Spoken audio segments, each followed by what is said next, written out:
Bon mercredi matin tout le monde, bienvenue dans Toute liberté avec Joey Aubé. Cette semaine, enfin un En toute liberté le mercredi. Ben oui, qu'est-ce qui s'est passé? Ben écoutez, Jacinthe, est toujours notre amie, on l'aime toujours, c'est ça, mais avec ses empêchements, tu sais, à travers Radio-Canada et dans différents médias, disons qu'elle avait beaucoup moins de temps pour nos chroniques, mais écoutez, j'ai eu la tâche de chercher quelqu'un, pour prendre sa place le mercredi à chaque semaine. C'est quelqu'un que vous ne connaissez absolument pas. Il ne vient pas du PCQ, mais c'est quelqu'un que j'ai rencontré autour, de par pur hasard et je me suis accoutumé d'amitié avec lui. Pour ceux qui m'avaient écouté, dans mon ancien podcast de Beauce-Cast avec Jonathan Poulain, j'avais fait une entrevue avec lui, moi puis Samuel Rasmussen, il y a de ça environ 1 an et demi. Écoutez, je vous le présente ce matin dans toute liberté. C'est son introduction, puis je pense qu'il va nous amener certaines perspectives assez uniques pour les enjeux de politique internationale et dans mille autres sujets. Fait qu'écoute, on part ça ce matin dans En toute liberté.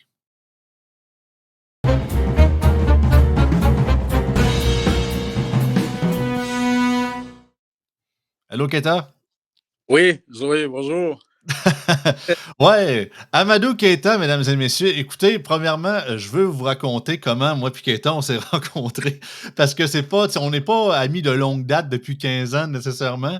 Ça a commencé, écoutez, comme vous le savez plusieurs, j'ai fait mon cours de radio au Collège Radio-Télévision de Québec en 2023 et habitant dans la Haute-Ville de Québec, ça me prenait une job. Puis j'ai travaillé dans un des hôtels sur Honoré-Mercier. Ben, en tout cas, je vais le dire, l'hôtel Palace Royal à Québec, j'étais à la réception. Puis au début, j'étais, c'est ça, simple job pour faire un peu de cash les fins de semaine. Puis j'ai adoré ça, j'aimais beaucoup mon équipe. Puis un qui était là bien avant moi, ben c'était Keta. Puis autant qu'on n'a pas travaillé tant souvent ensemble, mais ça a juste adonné que le soir même qu'il faisait son dernier chiffre parce qu'il avait annoncé sa démission, on s'est comme accroché sur une conversation, puis on a découvert qu'on était des gros tripeux de politique tous les deux, sans jamais savoir parler avant. Puis on a passé la dernière soirée, juste avant qu'ils partent, à parler de politique, puis on est resté en contact par la suite. Puis écoute, ben, le côté assez unique, c'est vraiment son parcours, et je vais vous laisser se présenter lui-même, mais ce que je voulais vraiment en y proposant la collaboration avec En toute liberté, c'est qu'il nous amène vraiment des perspectives différentes et un point de vue vraiment, je dirais pas moins occidental, puis un peu sortir de la bulle des politiques internationales, des politiques africaines surtout, vu qu'il vient d'Afrique. Donc, écoute, bienvenue dans toute liberté, bienvenue dans le podcast Yann et Frank, mon cher Keita. Non, merci, Joël. Ça fait tellement plaisir que tu rappelles cette brève histoire, justement, comme tu l'as dit. Et c'était mon dernier shift où on a eu cet échange sur la politique québécoise et puis la politique internationale. Et franchement, j'ai trouvé aussi que c'était très intéressant et puis que tu as vraiment un background parce que moi, c'est ce qui me passionne davantage. Parler de la politique et tout. Et tu vois, j'aime quand même avoir des conversations avec des gens, mais surtout, mon centre d'intérêt quand je vois quelqu'un qui parle de la politique, surtout tout ce qui touche les phénomènes internationaux, que ce soit politique, économie et sécurité internationale et relations internationales également. Je suis très intéressé et c'est ce qui m'amène à répondre à ta question, parlant de ma personne. Déjà, vous Justement, avez là, tu viens, t'as quel âge, tu viens de où, qu'est-ce que tu fais dans la vie? ah, Lance-toi. très intéressant. Très difficile parfois de parler de soi parce que ça peut rimer avec parfois pour ne pas dire de se faire de loin soi-même, mais on va tenter de parler de soi là aujourd'hui. Alors moi, je suis Keita Amadou, je suis originaire du Mali et de la Guinée, deux pays de l'Afrique de l'Ouest qui sont actuellement dans des situations politiques un peu instables parce que tous les deux pays ont connu des coups d'État militaires, respectivement Mali 2020 et la Guinée 2021. Fait que c'est des pays qui vivent sous des régimes militaires transitoires pour le moment, pour aller vers des élections démocratiques avant. Donc, moi, je viens de ces deux pays. J'ai 29 ans pour répondre à ta question exactement. Et je suis ici au Canada en train de me débrouiller. Je suis arrivé ici en 2022. Je suis arrivé, mettons, en 2022. Je suis actuellement à un programme de sécurité internationale.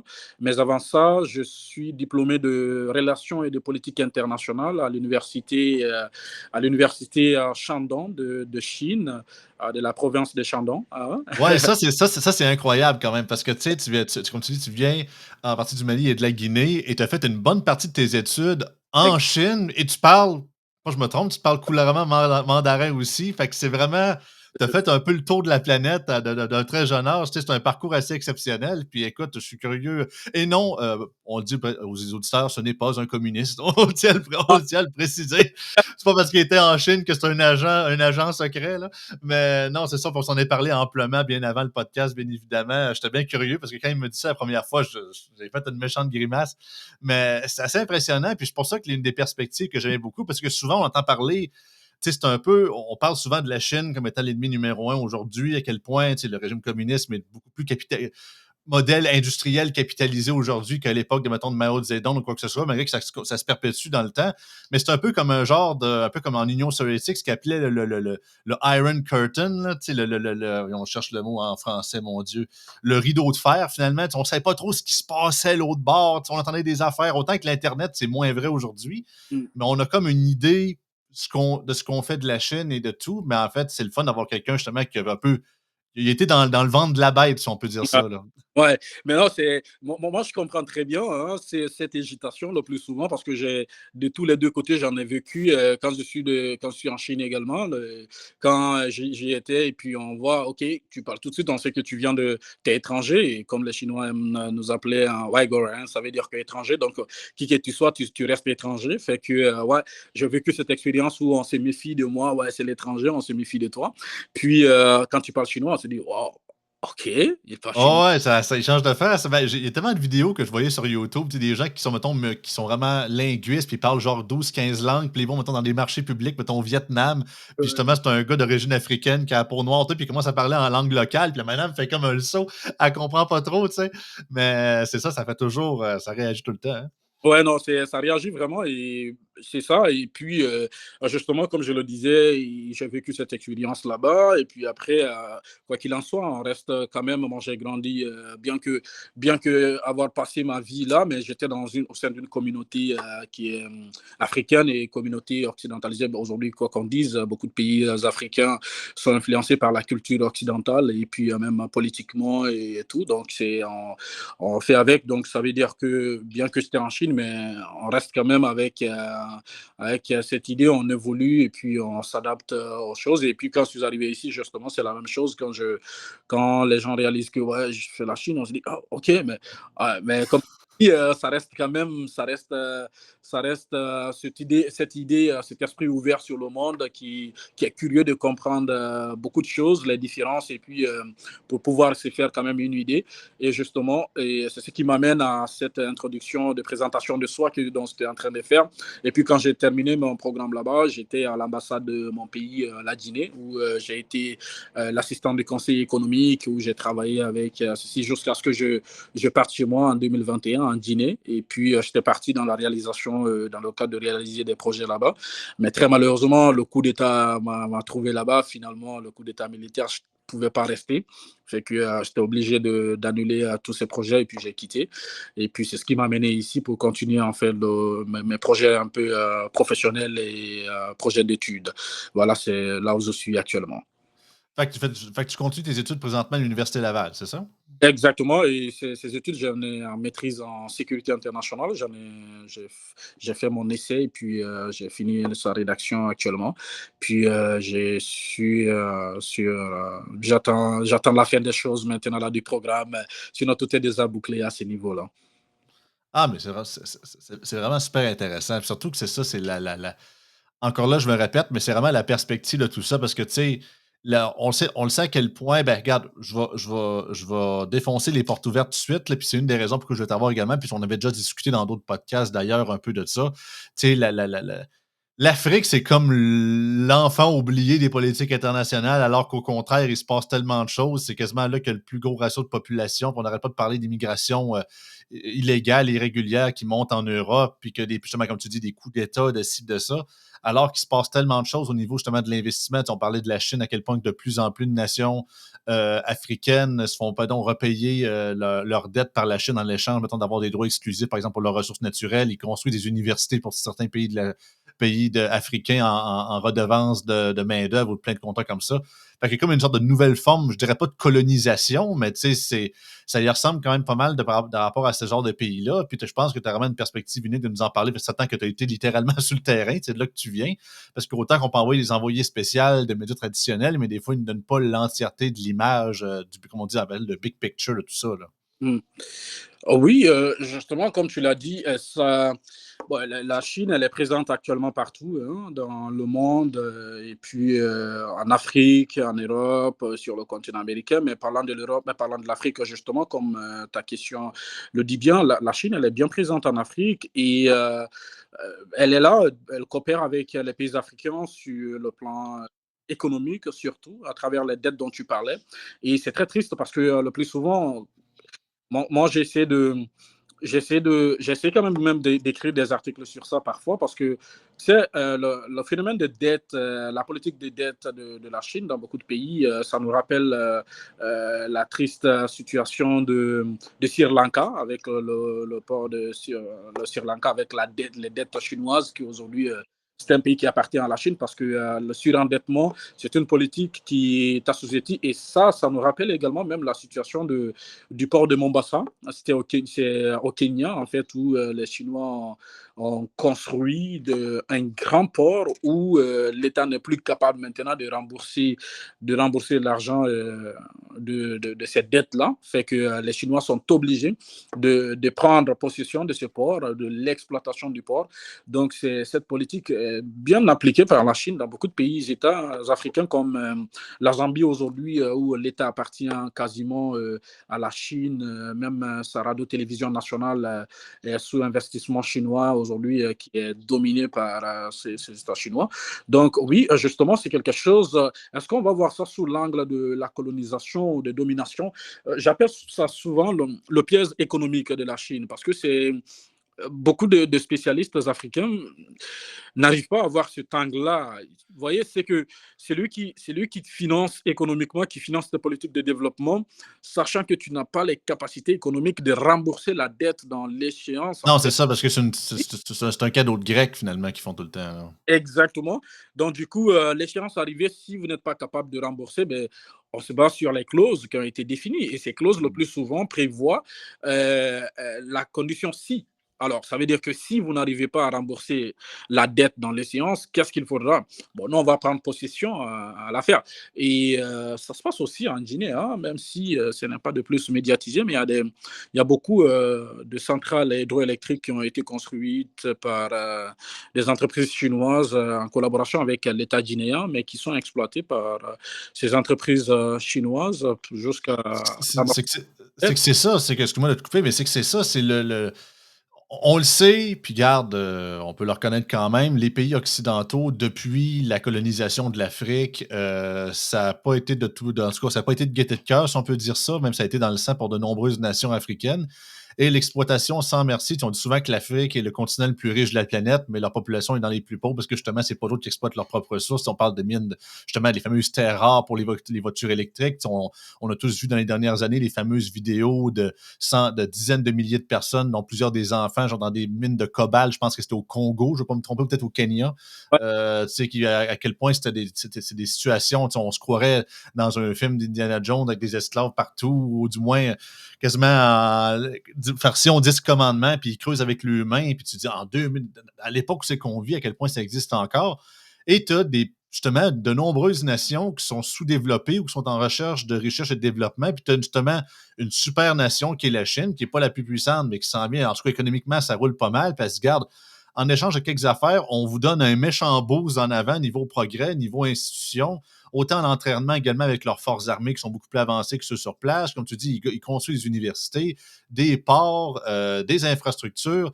Puis je pense que c'est plate à dire, mais la rancœur qui était quand même légitime de nombreux de ces pays-là face aux pays occidentaux, que ce soit l'Europe ou que ce soit les États-Unis principalement, ben, ils se sont dit, ben, regarde, les États-Unis nous ont tellement, excusez-moi l'expression, mais fourrés ou profité de nous autres durant des décennies. Ben, regarde, oui, c'est la Chine. Ben, écoutez bien, si on peut se faire booster sous le dos puis lui faire le middle finger en même temps, on va le prendre. T'sais. Autant que c'est pas bonne, selon moi, c'est pas une bonne décision, sachant que justement, vous vous faites poignarder dans le dos, c'est comme faire un pack avec le diable d'une façon. Là, c'est OK, ouais, tu vas être boosté économiquement, puis le niveau de vie va augmenter, mais de l'autre côté, tu vas être quasiment enchaîné envers la Chine pendant des décennies, sinon plus, parce que, comme tu le dis, tu seras incapable de repayer le montant que tu lui dois. Là.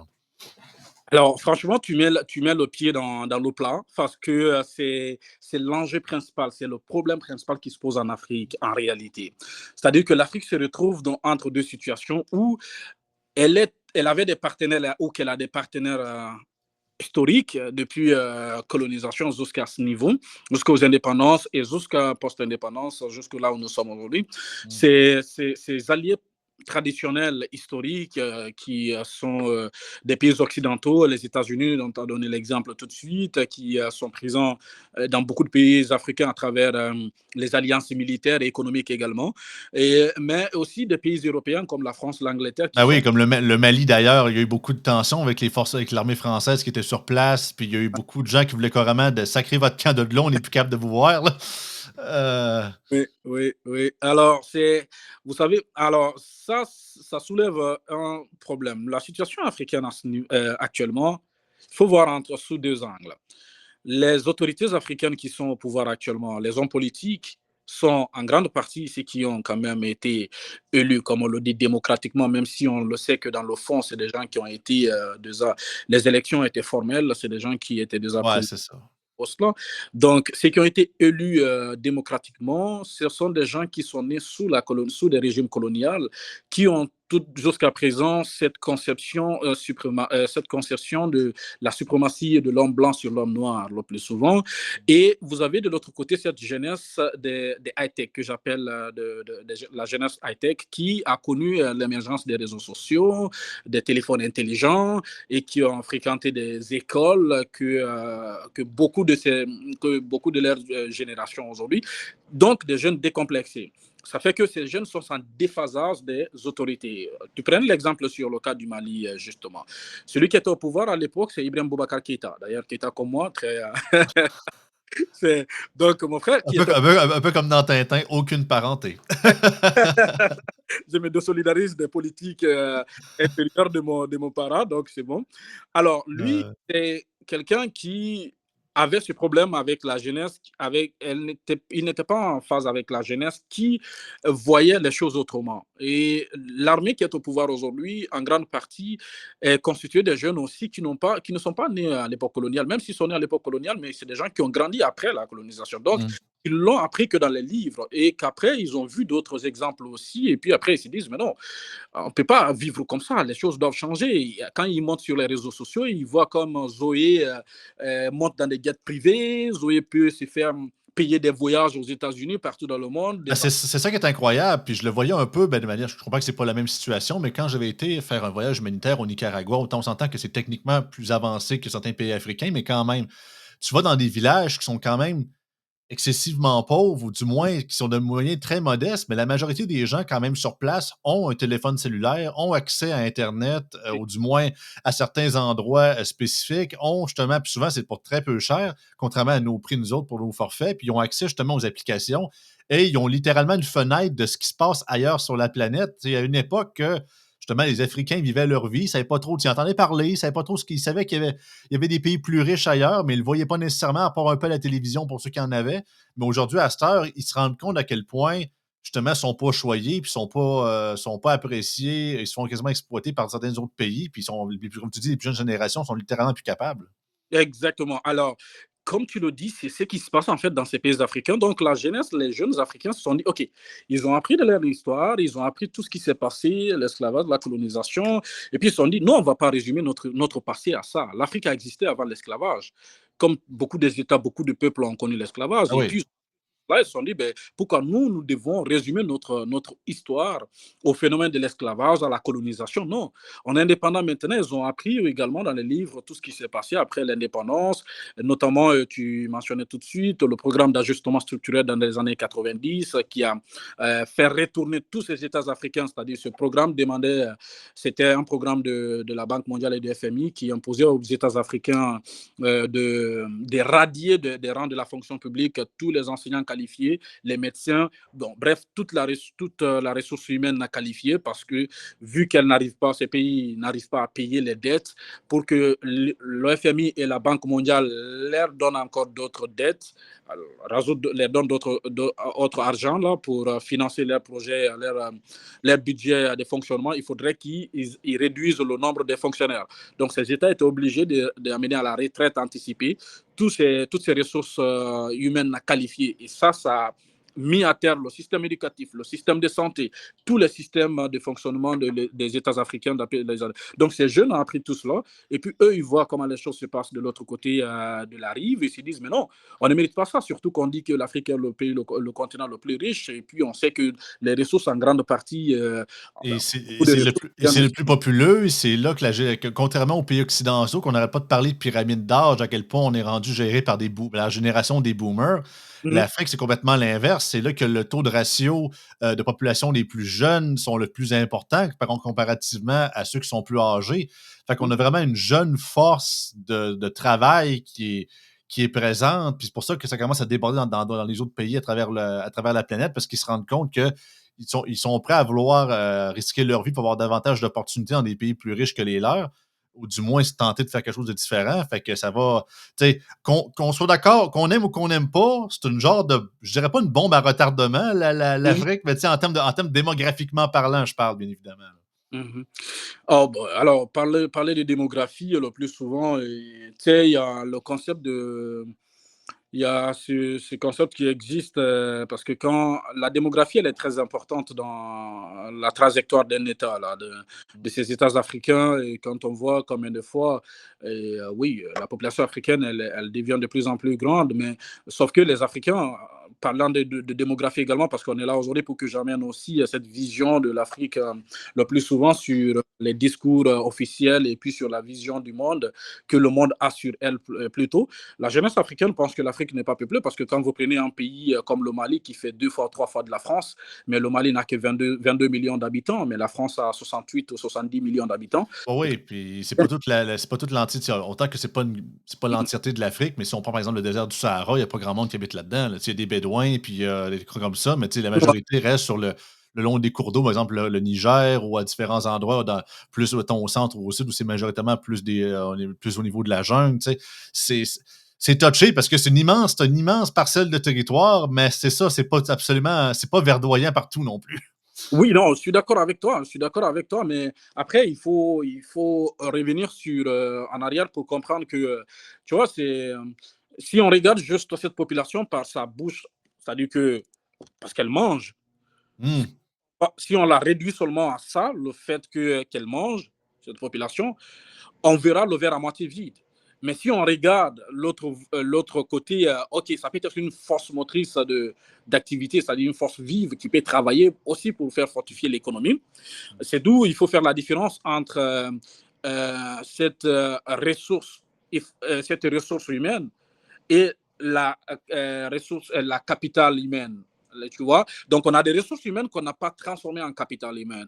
Et c'est que ces personnes sont là, mais l'État ne fait rien, en fait, pour occuper ces gens.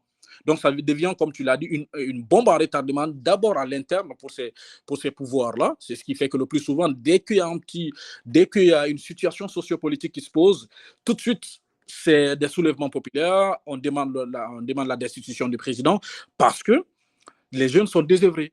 Et ça pose d'autres problèmes, justement, l'immigration, parce que si ces jeunes restent, ces jeunes, ils sont bien portants, et puis ils n'arrivent pas à trouver de travail, et puis la famille compte sur eux, ils seront obligés de quitter leur pays, enfin, pour se retrouver ailleurs, et le plus souvent, l'horizon qui regarde, mais même si on le dit jamais, mais les 2 tiers de l'immigration en Afrique, c'est à l'interne, c'est pas à l'externe.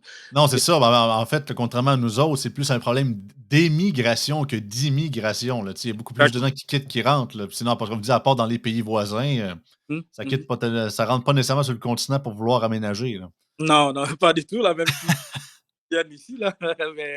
Mais, mais ça pose aussi des problèmes, justement, à d'autres pays comme le Canada. Tu vois, ça pose des problèmes parce qu'il y a beaucoup de personnes qui peuvent voir le mouvement de ces populations comme une menace. C'est-à-dire, tu vois, avec la théorie du grand remplacement, c'est quelque Ouais. chose Je comprends très bien avec il y a l'école de Copenhague qui a développé sa théorie de la sécurisation de l'immigration et beaucoup des hommes politiques aujourd'hui utilisent ces discours-là et ces discours de l'immigration, si on prend beaucoup des partis nationalistes, si vous voulez, des partis conservateurs le plus souvent, c'est des discours qu'ils utilisent lors des élections, de cette menace de l'immigration sur le phénomène du grand remplacement, ça se comprend bien. Et les conséquences de ça, le plus souvent, et ça amène les populations, c'est-à-dire que les populations issues de l'immigration et les populations considérées de souches ou d'autochtones, ça amène ces deux populations-là à s'opposer les unes contre les autres à travers les discours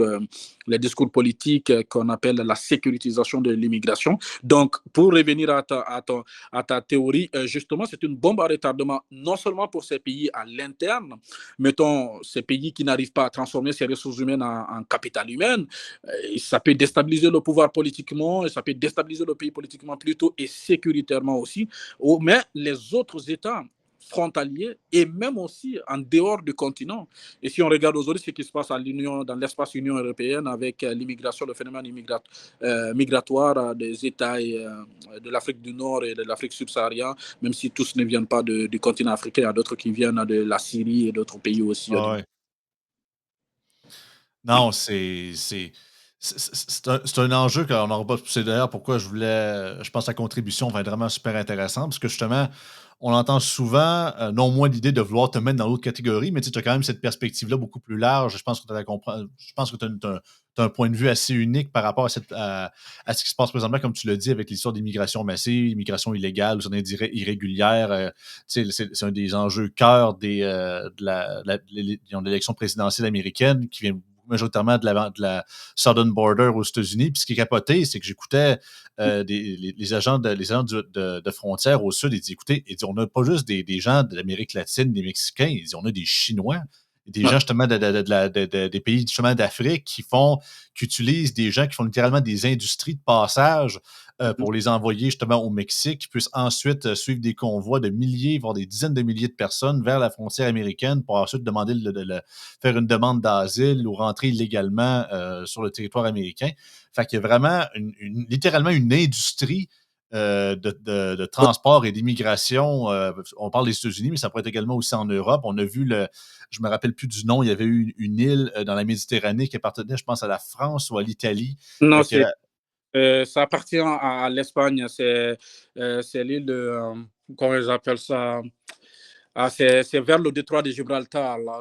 C'est ça. Ben, en fait, il y avait, je ne sais pas pour donner le contexte aux auditeurs, il y a à peu près quelques mois, il y avait une petite île sur la Méditerranée, parce que souvent, c'est là qu'il y a beaucoup de Oui. transferts d'immigrants illégaux, soit vers la France, mais également aussi vers l'Italie et d'autres pays d'Europe. Il y a une petite île qui appartenait justement à un de ces pays-là. Je pense que justement, c'est l'Espagne, dont le nom m'échappe complètement. Les auditeurs vont me le reprocher, vont le marquer en commentaire. Mais il y avait seulement quelques milliers de personnes qui habitaient sur cette île-là, puis du jour au lendemain, j'allais dire quasiment le triple de leur population en termes d'immigrants ou de personnes qui venaient de l'Afrique ont débarqué sur leur île du jour au lendemain, tu sais, venant, mettons, dans des embarcations, justement, bateaux de migrants pleins à craquer ou quoi que ce soit. Fait que du jour au lendemain, tu vois ça arriver sur tes plages. Qu'est-ce que tu veux qu'on fasse? Si on n'a pas assez de bouffe, on n'a pas assez de place pour loger tous ces gens-là, puis Ouais. ça arrive comme une vague, finalement. Comme on dirait l'autre, ça saisit. Oui. Alors, ce phénomène migratoire, en fait, la question d'immigration, c'est une question très, très importante et cruciale dans la géopolitique internationale. Et tu parlais des États-Unis, les élections américaines. Ouais, il y a beaucoup quand même de jeunes Africains qui ont profité et puis même des Caraïbes, qui ont profité du régime, en fait, de cette ère de Biden, ce qu'on appelait on les appelait en Afrique c'est-à-dire les favoris de Nicaragua, parce qu'il y a beaucoup de jeunes Africains qui sont passés par Nicaragua en Europe, enfin aux États-Unis pour rentrer. Et ça, c'est devenu aujourd'hui un enjeu là-bas. Mais justement, ce n'est pas seulement les Africains. Hein. Les Chinois, si tu regardes, comme je le disais, dans la géopolitique, ça pèse beaucoup. Ça pèse beaucoup, la population, la question migratoire. Beaucoup de gens se posent la question pourquoi les États-Unis, quand ils avaient vu quand même la Chine monter en puissance, mais ils ne l'ont pas empêché. Mais géopolitiquement, les gens ne comprenaient pas. La Chine, en fait, a adopté une politique migratoire, en fait, une politique de. C'est sa population qui fait sa force, qui fait qu'il y a beaucoup de choses qu'on ne peut pas se permettre. Parce que dans la théorie, on se pose la question, les États-Unis se disent un État qui a 1,5 milliard de population, si on déstabilise cet État économiquement et politiquement et que ce pays n'arrive plus à contenir cette population, et cette population voudra sortir. Et quand elle sort, Oui. elle est là où et elle va sortir et elle va se retrouver à nos portes. 1,5 milliard de personnes, c'est beaucoup. Et c'est la raison d'ailleurs pourquoi le seul allié de Mm. la Corée du Nord, qui est la Chine, qui partage leur frontière nord avec le pays, autant plusieurs disent, mais pourquoi ils ne font pas connexer la Corée du Nord avec leur puissance militaire et quoi que ce soit? Ben parce qu'en fait, pour les Chinois, puis même pour les Sud-Coréens, les Coréens du Nord, c'est comme une nation de BS, dans le Non, sens que, ben, c'est majoritairement, oui, Kim Jong-un, puis la classe haute sont extrêmement riches, mais la population souffre littéralement, est sous le seuil de la pauvreté, malnutrition, quoi que ce soit. Fait que c'est comme se ramasser avec, je sais pas, la population de la Corée du Nord méchante, mais c'est plusieurs, je pense, dizaines de millions. La Chine se ramasserait avec plusieurs dizaines de millions, justement, de gens en pauvreté extrême qu'elle n'aurait pas le choix de s'occuper. Fait que d'un bord comme de l'autre, personne n'a le goût de s'en occuper, finalement. Fait que le statu quo est comme ça. Fait que, tu sais, puis je pense que c'est le même, comme tu disais, c'est le même mentalité pour ceux des États-Unis, sachant qu'aussi, qu'il ne faut pas l'oublier, on est encore dépendant d'eux autres pas mal, là, beaucoup moins depuis. On essaie de faire ça différemment avec les microprocesseurs, puis Taïwan, puis essayer d'en créer ici. Mais toutes les cochonneries du Dollarama qu'on achète, puis sur Temu ou quoi que ce soit, ben, ça vient encore tout de la Chine. Fait qu'on est un peu. Même si on voudrait que le régime change, puis on le souhaite bien évidemment, on souhaite que la démocratie embarque là, mais c'est ça, c'est pas pour demain, puis il y aura un coût à payer pour ça. Là.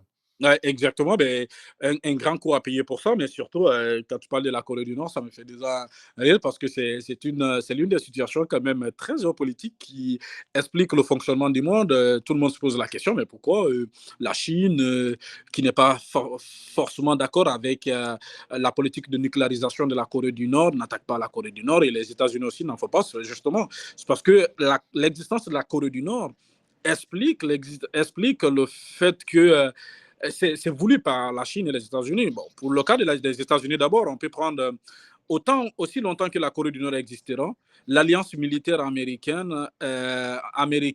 et Corée du Sud et Japon existeront. Parce que la Corée du Nord étant une menace à la porte du Japon, du Japon et de la Corée du Sud, les États-Unis diront, ben, écoutez, vous voyez, le voisin d'en haut, là, il a des armes nucléaires, il peut vous attaquer si je quitte. Ouais.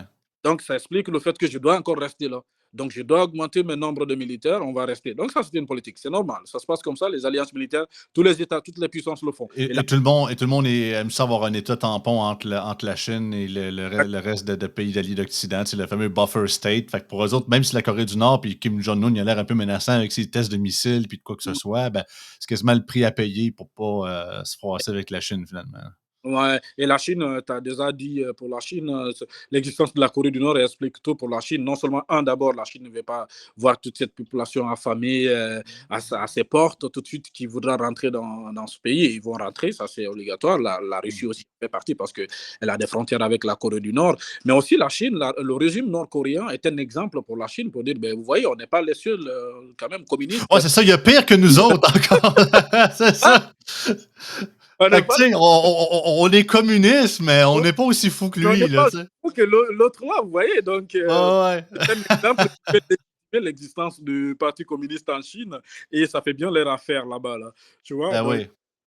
en fait, c'est vraiment de la géopolitique et c'est très important. Et la population, le nombre de la population, la démographie en géopolitique, les États qui l'ont compris, l'utilisent vraiment. Parce que si tu écoutes même dans les discours de la Chine, je ne sais pas si tu te rappelles, lors de la guerre économique entre la Chine et les États-Unis en 2009, souvent quand les, les diplomates chinois prenaient la parole, à chaque fois, ils ne terminaient jamais la parole sans le dire, si vous nous provoquez, vous allez trouver les 1,5 milliard de Chinois sur vos chemins. Donc, ça veut dire qu'on utilise la population comme une arme maintenant. C'est-à-dire que Oh oui. si vous nous provoquez, vous allez les retrouver sur votre chemin. Sur votre chemin, ça ne veut pas dire qu'ils vont prendre des armes pour vous attaquer, mais vous allez les retrouver à vos frontières. si vous nous déstabilisez, si vous nous faites ceci, si vous nous faites cela. Donc, Ah, puis c'est on le voit clairement au Canada. Tu sais, l'année dernière, ça avait fait beaucoup les nouvelles, les fameux postes de police chinois à travers le Canada, dans le sens que mmh, même une population d'origine chinoise qui émigre dans un autre pays occident, la Chine garde comme le gouvernement chinois garde littéralement contact avec eux autres, pareil, comme un peu des genres de, je vais pas dire des agents dormants, là, je pense pas que c'est pas tous des agents secrets, mais tu sais, en gros, ils leur font de la pression parce que bien évidemment, pas toute leur famille est avec eux autres. Des fois, mettons, justement, ils peuvent menacer leur famille qui sont encore en territoire chinois, ils font du blackmail et quoi que ce soit pour comme justement récupérer de l'information, des secrets d'État ou des secrets scientifiques ou simplement je dirais pas grand-grainer, mais être sur place puis faire un peu le règne de leur bord, là, c'est assez spécial. ouais, justement, ouais, c'est ce que la Chine, écoute, elle est forte dans ça, c'est, j'ai lu quand même quelque part, même si c'était pas un article scientifique qu'on peut prendre comme vérité absolue, mais quand même, je comprenais que ce que j'ai lu, ce que les étudiants chinois, le plus souvent, qui sortent pour aller étudier, c'est pas fort souvent que des étudiants. Et c'était un travail final qu'on avait à rendre, c'était dans un cours, c'était quand même un cours sur l'Asie du Sud-Est, là, dans mes programmes de sécurité internationale, on étudiait ça. Donc, j'ai lu un article quand j'ai finalisé mon travail, ce qui soutenait que les étudiants internationaux chinois sont souvent des espions. Et puis, dans l'article, il y avait des exemples qui étaient donnés sur l'Australie où des étudiants chinois étaient à ce prix quand même en train d'espionner et puis qui transportaient des informations le plus souvent à l'ambassade et tout. Donc, c'est des choses qui se passent. Et bien, l'Afrique, quand même, nous, on a des exemples palpables pour ça parce que le siège de l'Union africaine a été construit plutôt par la Chine, financé Ah, par la Chine. Et qu'est-ce qui s'est passé? C'est que on s'était rendu finalement compte, c'était en 2016, si ma mémoire me reste fidèle, parce que la Chine avait installé des micros d'enregistrement partout lors de la of construction. course. Donc, tout ce qui s'est discuté a été nuitamment transféré, les machines étaient en branle nuitamment pour transférer. Ça reste des communistes, hein? Fait que Que toutes les décisions prises au sein de l'Union africaine avant leur officialisation, la Chine a déjà les informations et puis contrecarrer les politiques de coopération de l'Union africaine avec l'Europe. Donc, tu vois, ou les États-Unis, c'est des choses qui se passent avec la Chine et puis, ouais, c'est très fort. Ah, écoute, on pourra en parler longtemps. Que tu regardes, les auditeurs peuvent voir que c'est ça qu'on peut, que tu es quand même comme connaisseur de ces différents sujets-là, puis tu connais bien tes dossiers et tout. Écoute, bienvenue encore une fois dans la famille dans toute liberté. On va se jaser à chaque semaine. Pas nécessairement toujours de géopolitique, mais quand même, tu sais, c'est comme on dit, ça s'appelle bien en toute liberté pour une raison. C'est que c'est des chroniqueurs qui nous amènent leur propre sujet, puis qu'est-ce qu'ils veulent, bien évidemment, jaser. Fait qu'écoute, welcome, puis on se revoit la semaine prochaine, mon ami. Avec plaisir, Joey. Quand même, toujours un plaisir de te retrouver et discuter avec toi des sujets parce que t'en sais beaucoup là. Et puis avec Ah, toi, je fais mon possible. Pour un gars qui a jamais été en Afrique de sa vie, en tout cas, euh, j'essaie d'avoir une certaine base. Un jour, on va y aller. Yes, sir. ouais, Merci beaucoup, la gang. Fait que, on se revoit demain. Bye bye.